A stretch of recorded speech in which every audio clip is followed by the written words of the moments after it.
optics pa rin yan. Mag-a-announce lang na magbibigay ng 5,000, yung pala, hindi naman ibibigay. Puro na lang imbestiga. ICI hiniling sa ombudsman na imbestigahan sina Bonoan at iba pang mga chucho-chucho. Hindi nga nila imbestigahan.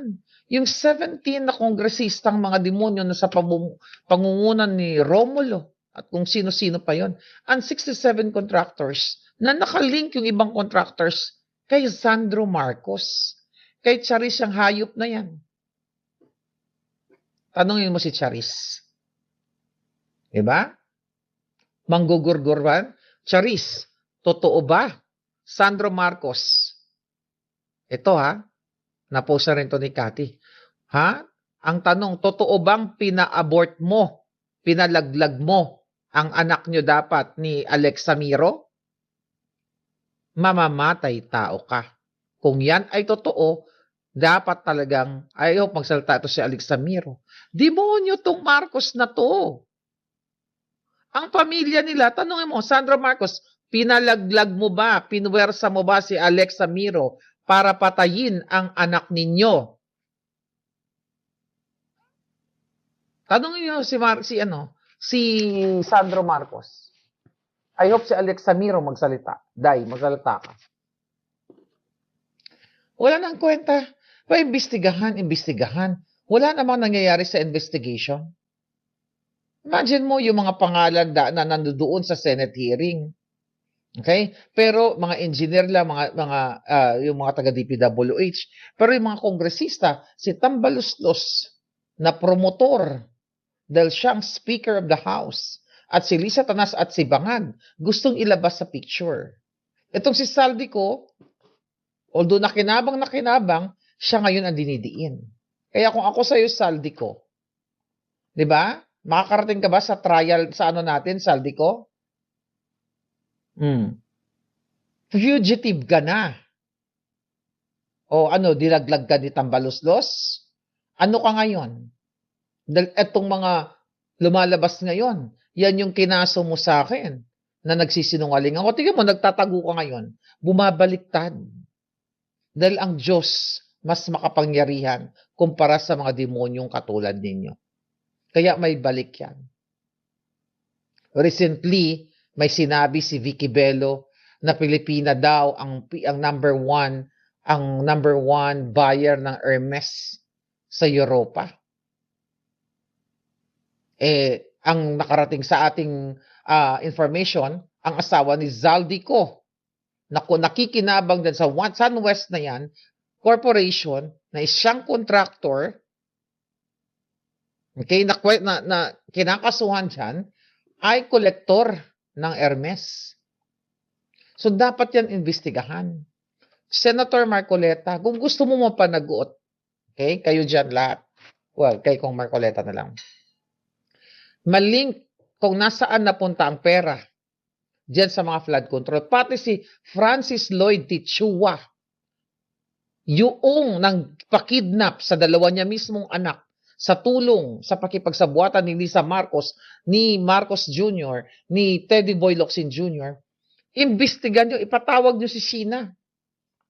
Not dyan sa Pilipinas. Yaan, nandyan. Nandyan yan si Francis Lloyd Tichua. Yan ay kasabwat ni Lisa Tanas, ni Tambaluslos sa mga negosyo dyan sa flood control na yan. Si Sheena makapinig. Dapat.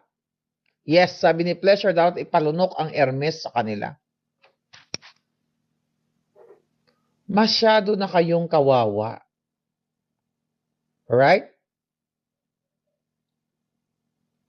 Magbabayad kayong lahat.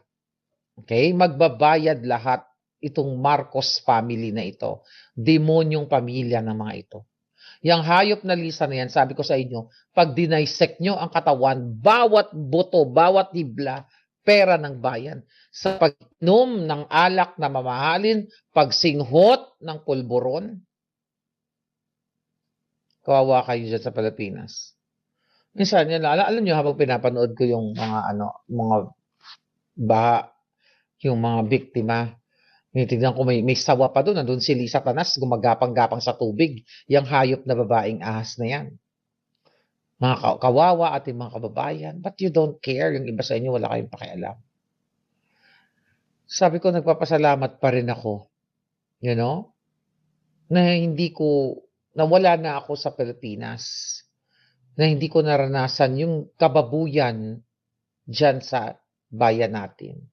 Pero kayo, dahil wala kayong choice na makatakas sa kahirapan, you have to fight for your country and for your future. Imagine nyo, helpless kayo. Nasa bubong kayo. Iniisip ko nga, what if kung bumuhos pa ng bumuhos ang ulan? Kung hindi tumigil ang ulan, imagine nyo, bubong na. Wala kang nakitang nagre-rescue. Ang mga tao nag-iiyak, sinisira yung kanilang mga yung kanilang ceiling. Diba? Wala nang kwenta. Puro na lang ICI. Puro na lang kajotahan. Wala namang unang-una sinikreto nila itong ICI na to. At hindi naman, wala naman silang power. Para mang-usig actually. Sinabi, di ba, kina-question na yan sa Supreme Court. Walang power, gawa-gawa lang ni Marcos Jr. para pagtakpan, para isikreto ang mga flood control nila dyan sa Ilocos. Ayaw nilang imbestigahan. Di ba?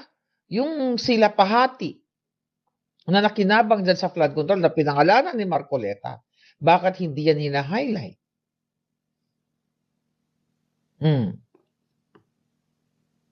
Ngayon, puro gutom ang inaabot nyo dyan. Well, it's not my life anyway. It's your life. Diba? Buhay nyo yan eh. Ang pwede ko lang gawin dito, i-echo yung sentimiento ng, ng katulad ninyo na nandito na nakikinig ngayon. Puro na lang sampa-sampa ng kaso. O BIR, nagsampa ng kaso na 1.6 billion sa tax cases laban nga ito sa BGC Boys. Ito yung sila, yung Henry Alcantara, yung district engineer, yung Bryce Erickson Hernandez na nagtestimonya doon sa Senate na kung saan inamin nila na nag-deliver sila ng pera kay Zaldico, kay Tambaluslos. Ito mga kaso-kaso, it's good, okay, na may kaso-kasong ganyan. Pero tingnan nyo si Napoles, nakasabwat din ni Marcos Jr. sa pork barrel na yan. Naabswelto kamakailan lang. Kaya itong mga kasong-kasong ito, mga kababayan, later on, file ng kaso, din mapapawalan ng visa kasi natitwist ang batas. Kayo na ang humusga. Patalsikin nyo si Marcos Jr. Huwag nyo nang paabuti ng Pasko yung hayop na addictus na yan. Diba? Ito nangyayari sa bayan ninyo. Flood control probe sa Cebu. Okay? Iniatas ni Bangag. Sila ang kasabwat niyan. Alam ni Bangag kung sino ang ginamit nila para nakawin ang pera ng bayan through that flood control. Jutang gininas nyo. Marcos Jr.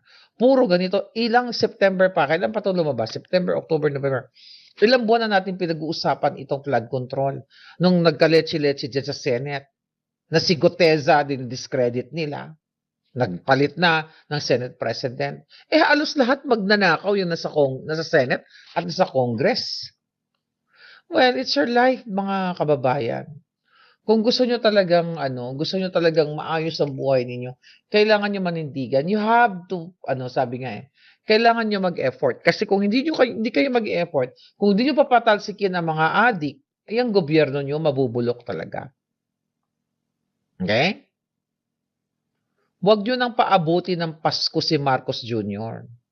Kayong mga militar, mga putang ina ninyong mga supot, alam nyong adik ang presidente nyo. Tanga pa rin kayo. Yung mga general ninyong mga tumatanggap, dapat yan, okay? Dapat yan ang i-court martial yung mga hayop na yan. Yan ang panagutin nyo. For sure, kayo mga kasundaluhan, may nabiktimang naanod ng baha na pamilya nyo. o na-wash out ang bahay nyo sa Cebu, sa Capiz, o kung saan man parte ng probinsya. Di ba? Now, ano pa? Wala silang ibang ginawa kundi what? Oh. Kaya mo, recently pala, November 6, meron din pala tayong namatay na mga kababayan. 6 na namatay dahil naman sa lahar sa Bulkang Kanlaon. Puro na lang dilubyo ang nangyayari dyan sa atin sa Pilipinas. Ito pa rin sinasabi nyo kanina, na tatlong anggulo daw ang sisilipin sa pagbagsak ng AFP chopper. 3 anggulo ang masusing sinisilip ng mga investigador ng Philippine Air Force kaugnay ng pagbagsak ng Super Huey helicopter na may dalang ayuda sa mga biktima.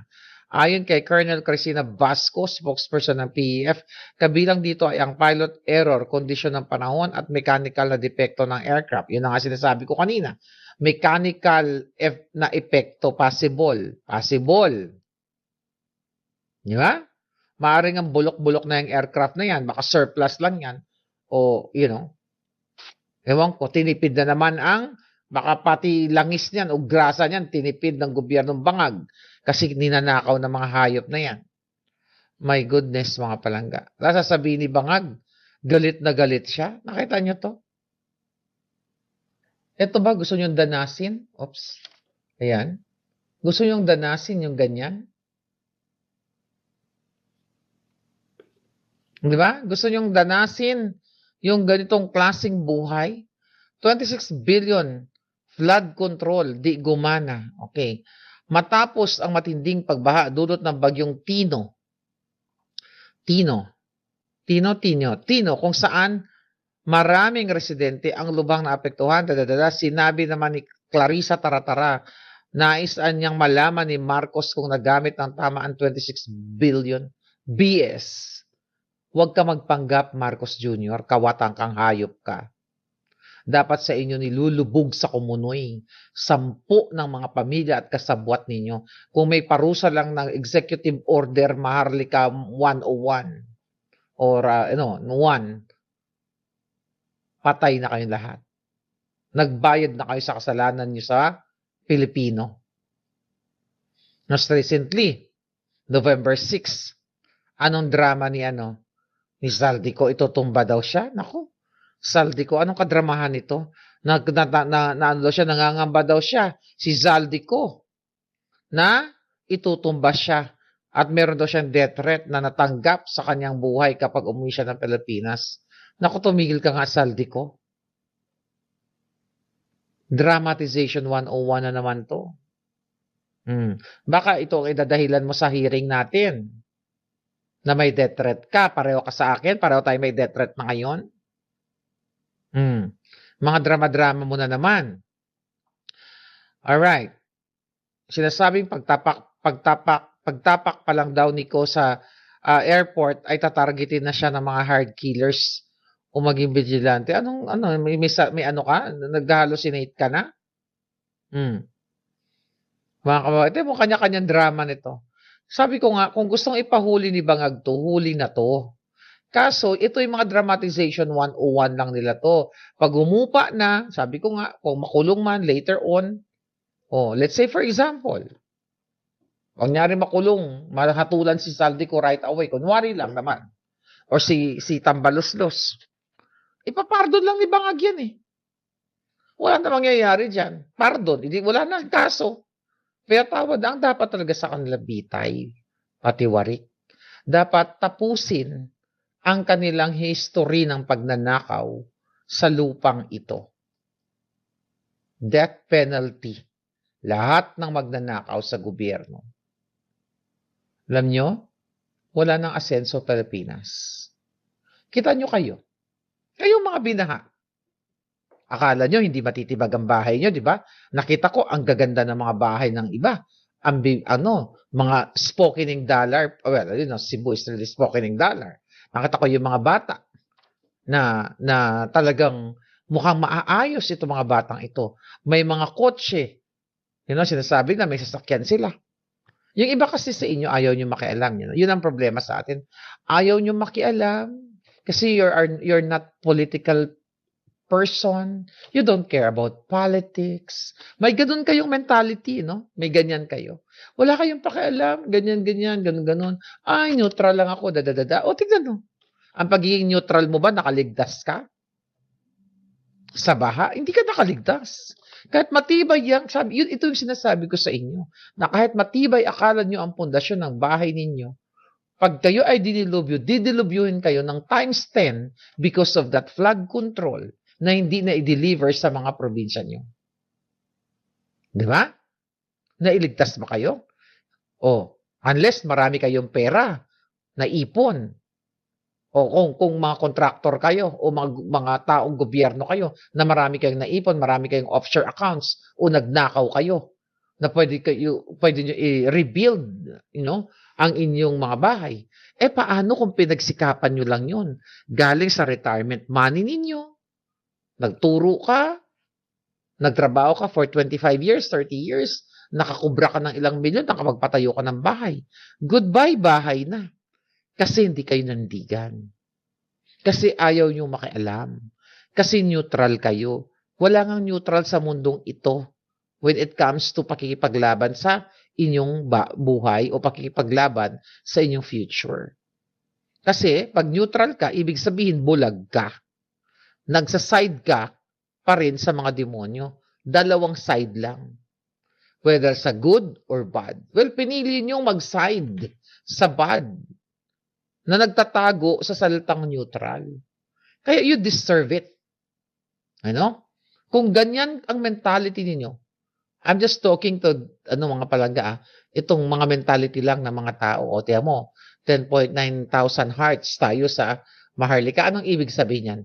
10.9 thousand hearts sa Maharlika. Nagagalit kasi nandito yung mga troll, di ba? Kasi masaya sila, wala ako sa TikTok. Ngayon nasa TikTok na ako.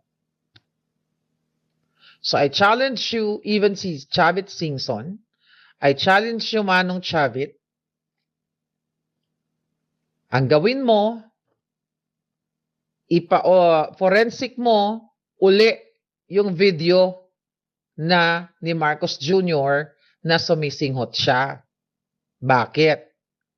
Kasi maghanap ka sa Europa o sa Amerika o sa Asia ng forensic expert na willing na isalalay ang kanilang business na gagamitin as reference. Let's say, for example, Forensic XYZ certify that this video is not AI, yung sumisingot si Bangag.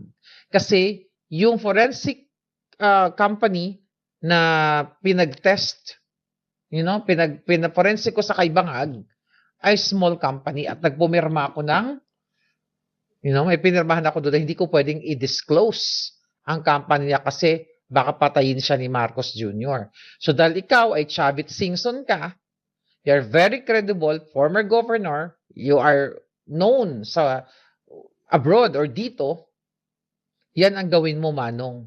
Okay? Ipa-forensic mo dahil you have the capacity to do it. Magkano lang yan? Kayang-kaya mo na yan. Europa, Asia, and America, din ibalandra mo. O ayon sa forensic expert from the States, 123 XYZ company na authentic o totoo ang Bangag Polboronic para ma-pick up ng buong ng buong mundo then sabayan ng rally para ma-pressure yung hayop na yan. Tignan ko lang kung aabutin pa ng Pasko yung buwakan ng inang yan. Hindi yan aabutin ng Pasko kung kayo ay makikisa. Well, yeah, thank you sa 11.2 thousand heart sa Maharlika TikTok natin. Doon sa nag-send ng mga heart or whatever sticker, thank you guys. Okay? Mga kababayan, kailangan yung kumilos. Magbaback to regular programming na tayo. Si Maharlika ay wala na sa himpapawid. Wala na sa karagatan. Okay? So, tuloy-tuloy ang ating pakikipaglaban. Kailangan yung kumilos. Dahil kung hindi, paulit-ulit na lang kayo. Sabi ko, hindi kayo kikilos. It's not me. Hindi ako magiging apektado. It's not my future. It's your future. Bobo daw kasi ang mga Gen Z, sabi ni Jessie. I don't know, kumusta ba mga bata? Well, wala kasing patriotismo. Alam nyo, tayo rin ang mga magulang natin, ay mga magulang din, ang nagtuturo dapat sa mga bata para maging patriotic. Kasalanan nyo din siguro yan kung bakit ganun yung mga Gen Z. Kasi yung mga Gen Z, they are full of themselves. TikTok, biga-biga, mga ganun lang ang buhay. Alam mo, diba may mga vlogger na naapektuhan, di ba, sa Cebu. Antayin niyo pa bang lumubog kayo? I'm just praying na sana, yes, mas gusto mag-Korean ang Gen Z. Hindi ko alam kung anong takbo ng utak ng mga kabataan dyan sa Pilipinas. Pero ang karamihan, they are what? Materialistic. Puro, hindi naman siguro lahat. Wala, puro sila sa sarili nila. Eh di, pagtyagaan nyo na lang yung buhay nyo dyan sa Pilipinas. Pagtyagaan nyo na lang si Bangag. Dami na kasing kulay ngayon. May kakamping, may BBM, may DDS, kaya di talaga tayo magkakaisa. Kaya nga palangga, sa nakikita nyo ngayon, lalo nang nangyari sa baha dyan sa Visayas, I think it's high time for you na manindigan kayo. Sumama kayo sa pagtitipon, 16, 17, 18, or kung pwede, 19, 20, hanggang sa hindi bumababa si Bangag. Pababain nyo na yan. Tapusin nyo na yung mga hayop na yan. Kahit anong relihiyon nyo, tapusin nyo na si Marcos Jr. dahil sisirain niya lalo hindi lang ang mga kalsada, ang mga bahay, kundi buhay at kinabukasan ng inyong mga anak.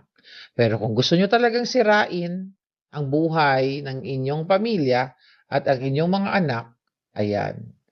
Bakit ganun sa TikTok na napuputol siya after for okay. May ganyan-ganyan pala. May puzzle pa palang ganyan.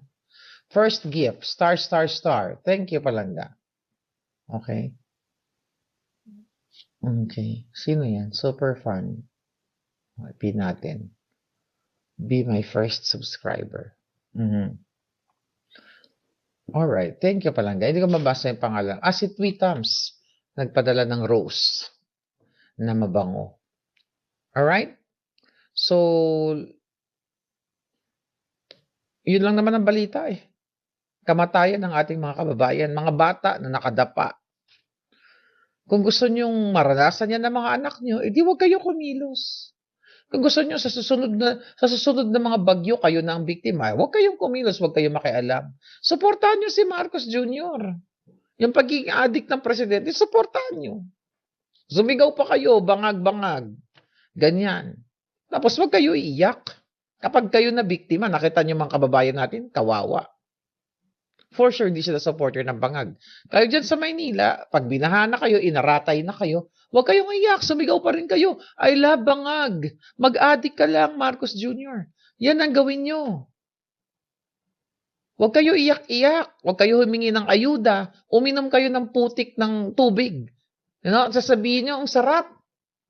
Ang sarap ng patubig ni Marcos Jr. Inipon namin yung tubig baha kasi yun ang sabi ni Bangag.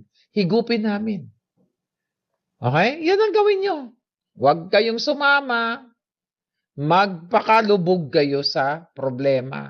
Magpakalubog kayo sa baha. Buhay nyo yan. Kung gusto nyong mamatay, yan na, sa pamamagitan ng mga kapagnanakaw at kapalpakan ni Bangag, edi sige. Diba? Huwag niyong patalsikin si Bangag. Magdiwang kayo. Mag-celebrate kayo, supportahan niyo siya.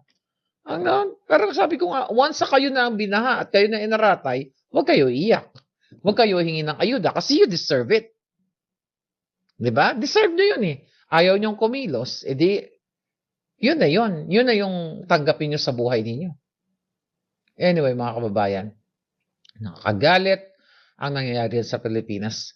Kung may power lang ako, tumba na lahat ang mga yan. Binitay ko na ng patiwarik yung mga yan sa aking Maharlika Executive number 666. Yan pala dapat, not 1. 666 or 77 palakul, no? Kung pwede mo lang ganun, no? Nag-celebrate na nga sa Malacanang with Blackpink na una sa mga bangag. Oo nga, totoo ba yun? May Blackpink invitation daw. Hindi ko pa alam. Nabasa ko lang, I think, kay Maui, Princess Maui. I don't know, nag-imbita na naman. Tingnan mo, kung yan ay may katotohanan, na nag-imbita na naman ng mga celebrity, di supportahan niyo si Bangag Jr. Di ba? Palakpakan niyo kasi nag-iimbita ng mga Hollywood stars sa kanilang birthdays o kung ano man mga party, supportahan niyo. Pero huwag kayo iiyak. Kapag kayo ay lumubog na sa baha o kayo ay dilubyo at kayo nagutom, huwag kayo iiyak. Huwag kayo magreklamo. Sabi ko nga, i-endure niyo. Namnamin niyo ang sarap na binibigay na kahirapan ni Marcos Jr. Alright? Super typhoon na naman. Yes, sa Luzon. Tama, Herbert. Expensive daw yung Blackpink, sabi ni BMW Ken. Confirm na ba yon? Sige, tignan natin yan mamaya. Hindi ko alam kung gaano ka confirm yung mga balita niyan, pero hindi naman malabong hindi totoo yan dahil, from Nicole, ano yun? Ano ang apelyido doon? Zinger, Sir Zinger, I forgot ang pagbigas ng pangalan niya. Okay, at ang Coldplay at kung sino-sino pang inibitahan nila. So, no wonder, mga kababayan. RTR lugar sa Mindanao, never na maglagay ng tamad mga hindi nagtatrabaho, sabi ni Jean. Duran-duran, pumpkin dye. Yes, duran-duran. Lahat na lang, mga kababayan. Anyway, I hope, magkumilos kayo. Dahil kung hindi kayo kikilos, that's your life, deserve nyo yan, na mabaha kayo. Kasi pinababayaan nyo na okay lang na nakawin yung para sa inyo. Okay? Ano to, Herbert Conde? Palangga may labas sa video na binadgetan ng bangag. Sabi ni Tess Didoro, wala na pag-asa ang bansang Pilipinas. Ngayon, mas kawawa ang bayan natin. Yes, sabi ni Tess. La Union daw tatama, so damay na yan, bagong North Luzon ng SCR. Kung tatama yan sa kanila, wala naman yan sila bangag. Pero sana yung bahay nila dun sa Paway, yun yung maanod. O sila nakasama sa pag-aanod. Christmas concert daw sa Palasyo yung Blackpink. Mga palangga. Kaya nga, you have to decide. Alright? Kailangan nyo magdesisyon. Sasama ba kayo sa rally para mapatalo sa Bangag Jr.? Or hindi kayo kikibo at magpaka-neutral o magpapakaduwag na lang kayo. Anyway, ito po si Maharlika. At sana, yung mga kababayan natin, ang hirap sa Cebu. Ang hirap ng mag-cope niyan. Nakita mo, meron doon akong bata, mukhang nasa Rojas yata yun, na ginakurog-kurog siya. Tapos naghiwalay siya sa kanyang magulang, sa mga kapatid niya. Gaano kasakit? Kahit hindi natin sila kamag-anak, gaano kasakit na makita mo ang mga bata, ang kababayan mo, nagkakurog-kurog. Inanod ng baha ang anak, ang tatay, wala ng bahay and everything. Gaano kasakit yan? Tingnan mo, by the way, bago akong umalis. Ngayon, parang walang tumutulong na international aid. Kasi alam ng mga international community na nanakawin lang ni Marcos Jr. Panahon ni Pangulong Duterte, days pa lang. Lagi